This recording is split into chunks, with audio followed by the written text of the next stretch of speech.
आज से 30 साल पहले ये इमेजिन करना इम्पॉसिबल था कि इंडियंस का आईटी सेक्टर में इतना बड़ा डोमिनेंस होगा और इतना बड़ा कंट्रीब्यूशन होगा कि वर्ल्ड की टॉप 10 टेक जाइंट में से 4 के सीईओ हमारे इंडियंस हो गए। और किसी ने कभी ये नहीं सोचा था कि इंडियंस कंपनी यूएसए में लोगों को जॉब अपॉर्चुनिटीज़ प्रोवाइड करेगी।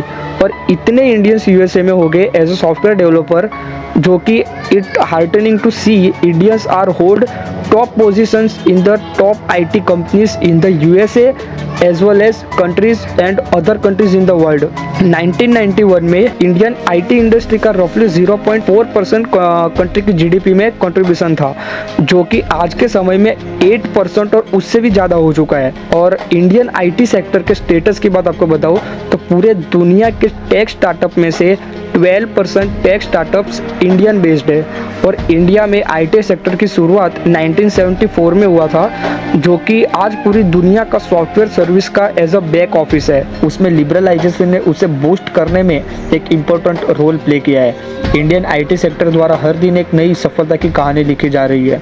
2022 की शुरुआत में इंडियन आईटी सेक्टर ने 15.5% की एक अमेजिंग ग्रोथ दिखाई थी, जो कि इंडिया की अर्थव्यवस्था की गति से लगभग 2 गुनी है। और आज के समय में क्लाउड कंप्यूटिंग, आर्टिफिशियल इंटेलिजेंस और ब्लॉकचेन जैसी नई नई टेक्नोलॉजीज इंडिया के travelling sector, banking sector, education sector, aviation industry, agriculture sector और ऐसे अन्य कई सेक्टर में क्रांति ला रही है। आज अगर आप चारों ओर देखें तो हर किसी के पास आधार कार्ड है, जो कि फिर से सफलता और कड़ी मेहनत का एक बड़ा उदाहरण है। इंटरनेट कनेक्शन और स्मार्टफोन आज एक बहुत आम बात हो चुकी है और यूपीआई आईडी फंड ट्रांसफर के जरिए पैसे भेजना और प्राप्त करना बेहद आसान हो चुका है। Indian IT sector other sector की कंपैरिजन में फीमेल कैंडिडेट्स को जॉब प्रोवाइड करने में सबसे आगे दिखाई देता है। इंडियन आईटी सेक्टर में 20 to 30% फीमेल कैंडिडेट्स प्रोग्रामर्स है, यानी कि 18 lakh female candidates are software engineer in Indian IT sector. अगर हम इंडिया में फीमेल कैंडिडेट्स को जॉब अपॉर्चुनिटी प्रोवाइड करने की बात करें तो उसमें आईटी सेक्टर सबसे आगे है, यानी कि इंडिया में फीमेल कैंडिडेट्स को सबसे ज्यादा जॉब अपॉर्चुनिटीज प्रोवाइड करने वाला सेक्टर आईटी इंडस्ट्री है। गवर्नमेंट एजेंसी डीपीआईआईटी यानी कि department for promotion of industry and internal trade के अनुसार भारत में मान्यता प्राप्त स्टार्टअप में 75,000 से अधिक स्टार्टअप्स है, जिसमें से 12% आईटी सेक्टर के हैं, 9% science and health care sector के हैं, 7% education sector, 5% agriculture sector and other 5% is commercial services and business sector के हैं। यानी कि 12% जो आईटी सेक्टर को बिलोंग करता है वो सबसे ज्यादा अप्रूवल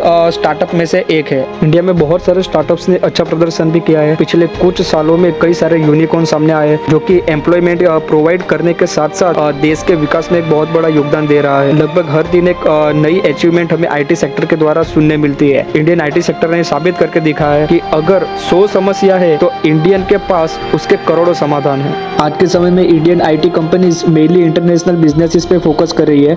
उसी वजह से हर बिग टेक जायंट अपनी डिलीवरी सेंटर पूरी दुनिया में ओपन कर रही है और ज्यादा से ज्यादा आईटी प्रोफेशनल्स को हायरिंग कर रहे हैं। और उसी कारण से इंडियन आईटी कंपनीज की demand all over the world बढ़ती जा रही है। और आने वाले समय में आर्टिफिशियल इंटेलिजेंस 2030 तक $7 बिलियन तक होने की शक्यता है। डेटा एनालिटिक्स, क्लाउड कंप्यूटिंग जैसे सेक्टर के कारण ट्रैवल इंडस्ट्री, एविएशन इंडस्ट्री और आईटी कंपनीज के वर्किंग मॉडल इजी और टाइम सेविंग और बेटर परफॉर्मेंस के लिए बेस्ट टूल्स है। और अगर बीते हुए कुछ 4-5 साल के एनालिसिस करें तो आईटी सेक्टर में फॉरेन इन्वेस्टमेंट ग्रोथ हुआ है। एफडीआई यानी कि फॉरेन डायरेक्ट इन्वेस्टमेंट के मुताबिक कंप्यूटर हार्डवेयर एंड सॉफ्टवेयर में ग्रोथ दिखने मिला है। और बढ़ते हुए डिजिटल डेटा को हैंडल करना भी एक इम्पोर्टेंट फैक्टर है।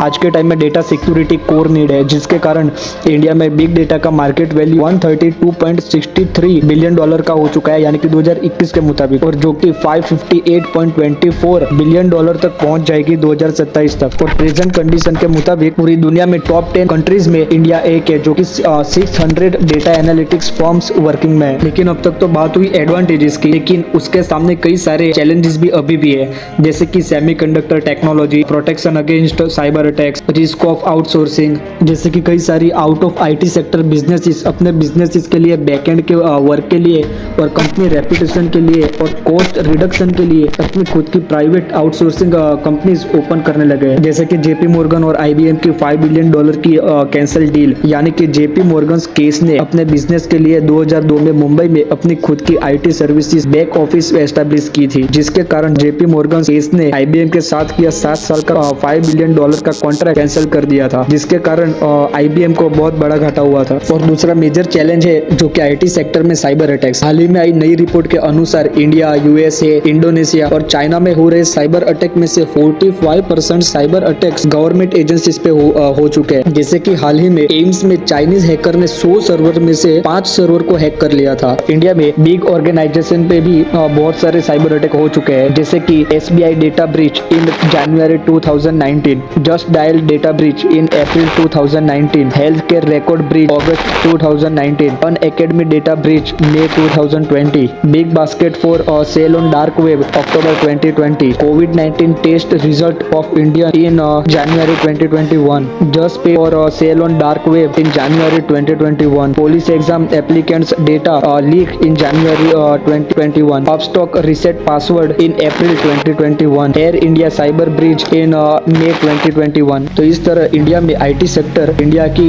इकोनॉमिक ग्रोथ में और जीडीपी में 9.3% का कंट्रीब्यूशन करता है। और दूसरी तरफ चैलेंजेस भी हैंडल करना गवर्नमेंट के लिए सिरदर्द बन चुका है। आज के इस टॉपिक पर आपकी क्या राय है और नेक्स्ट कंटेंट किस पर जाते हैं वो हमें कमेंट सेक्शन में जरूर बताएं।